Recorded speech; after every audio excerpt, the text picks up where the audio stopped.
നന്നായിരുന്നു.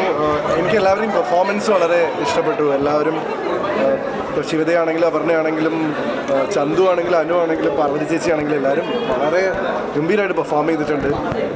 ഇൻഫാക്ട് ഇവരെ പെർഫോമൻസ് നമുക്ക് അസ്വസ്ഥത ഉണ്ടാക്കുന്നുണ്ട്. ഇപ്പം ചന്തുവിൻ്റെയൊക്കെ പെർഫോമൻസ് ഭയങ്കര ഇറിറ്റേറ്റിംഗ് ആയിരുന്നു, അല്ലെങ്കിൽ ആ ക്യാരക്ടർ അങ്ങനത്തെ രീതിയിലാണ് മനസ്സിലേക്ക് വന്നത്. ഫസ്റ്റ് ഹാഫ് നല്ല എൻഗേജിങ് ആയിരുന്നു. സെക്കൻഡ് ഹാഫ് എനിക്ക് ഭയങ്കര അസ്വസ്ഥമായിട്ടാണ് ഫീൽ ചെയ്തത്. എന്താ പറയുക, ഒരു നെഗറ്റീവ് ഫീലോ അങ്ങനെ ഒരു മനസ്സിലൊരു അസ്വസ്ഥ ഫീലാണ് ഇത് കഴിഞ്ഞ് കണ്ടിറങ്ങുമ്പോൾ ഉള്ളത്. ടോട്ടലി പെർഫോമൻസ് ആണ് എനിക്ക് ഹൈലൈറ്റ് ആയിട്ട് ഫീൽ ചെയ്തത്. എനിക്ക് മനസ്സിലാവുന്നില്ല സത്യം പറഞ്ഞു കഴിഞ്ഞാൽ. ഫസ്റ്റ് ഹാഫിൽ ഈ അസ്വസ്ഥത ഉണ്ടായിരുന്നില്ല. സെക്കൻഡ് ഹാഫ് കണ്ടിറങ്ങിയപ്പോൾ ഭയങ്കര ഒരു മനസ്സിലൊരു, പക്ഷേ ഇതൊക്കെ റിയൽ സ്റ്റോറിയാന്ന് അറിയുമ്പോൾ അത് അതിലേറെ അസ്വസ്ഥതയാവുന്നു. ലൈക്ക് ഞാൻ പൊതുവേ തട്ടുപൊളിപ്പൻ പടങ്ങളുടെ ആളാണ്, എനിക്ക് അങ്ങനത്തെ പടങ്ങൾ കാണാനാണ് ഇഷ്ടം.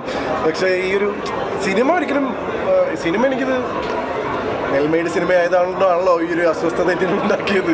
അതാണ് കാരണം എനിക്കിത് കണ്ടു കഴിഞ്ഞിട്ട് ഭയങ്കര മനസ്സിൽ ഇത് എന്താണിത് എന്നുള്ളൊരു ഫീലാണ് എനിക്ക് ഫീൽ ചെയ്തത്. എല്ലാവരും നല്ല പെർഫോമൻസ് ആണ്. ഞെട്ടിച്ചോന്ന് വെച്ച് കഴിഞ്ഞാൽ അങ്ങനെ ഒരു ഭയങ്കരമായിട്ടുള്ളൊരു സംഭവമല്ല. എല്ലാവർക്കും കൊടുത്ത കാര്യങ്ങൾ അവർ വളരെ വൃത്തിയായി ചെയ്തിട്ടുണ്ട്, അല്ലെങ്കിൽ ഈ ഇമോഷൻ കമ്മ്യൂണിക്കേറ്റ് ആവില്ലല്ലോ. എനിക്ക് എല്ലാവരും വളരെ കൈയടക്കത്തോടു കൂടി ചെയ്തിട്ടുണ്ട്. ഇതാണ് ഇഷ്ടപ്പെട്ടു. ഫസ്റ്റ് ഹാഫ് ലൈക്ക് കണ്ടു കഴിഞ്ഞപ്പോൾ നമുക്ക് ഒട്ടും ലാഗില്ല, ഇനി എന്താണ് അറിയണം എന്നുള്ളൊരു ആഗ്രഹം അങ്ങനെയായിരുന്നു. പക്ഷെ സെക്കൻഡ് ഹാഫ് കണ്ടു കഴിഞ്ഞപ്പം നമ്മൾ വിചാരിച്ച പോലെ അല്ലായിരുന്നു സ്റ്റോറി.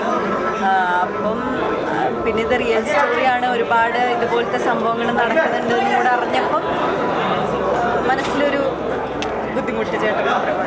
അതർവൈസ് എല്ലാവരുടെയും പെർഫോമൻസും എല്ലാം നല്ലതായിരുന്നു.